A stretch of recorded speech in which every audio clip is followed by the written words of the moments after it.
Je vais vous raconter l'histoire d'un jeune garçon qui s'appelle Tom.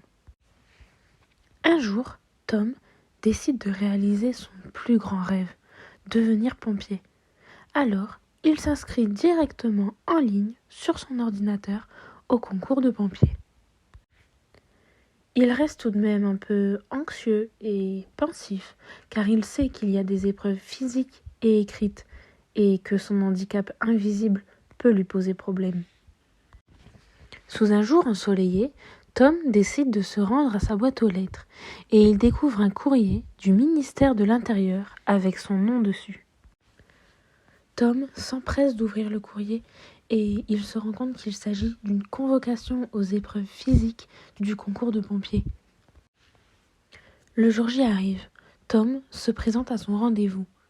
Il réalise toutes les épreuves sportives demandées. En sortant de cette journée, il est très fier de lui, car il sait qu'il a réussi. Il est sûr de lui, car le sport est le domaine dans lequel il se débrouille le mieux. Quelques jours plus tard, Tom reçoit de nouveau un courrier. Il s'agit de ses résultats.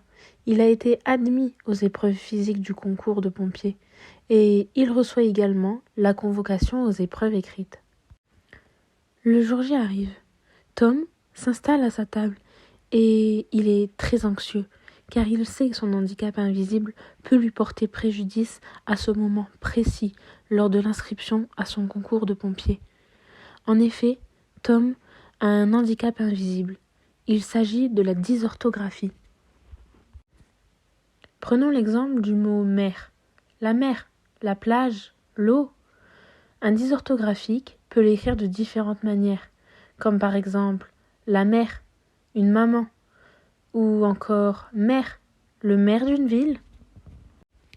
La dysorthographie fait suite à la dyslexie et se manifeste par les difficultés à transcrire des mots qui se prononcent pareillement mais s'écrivent différemment. Il s'agit d'un handicap invisible qui représente 80% des handicaps en France. Il faut savoir que l'origine peut être neurologique et héréditaire. La dysorthographie fait partie des troubles 10 avec la dyslexie. En France, on parle de 6 à 8% de troubles 10. Tom reçoit ses résultats et il voit qu'il a échoué aux épreuves écrites. Il est très déçu car son handicap invisible lui porte de nouveaux préjudices. N'oubliez jamais que votre différence fait votre force.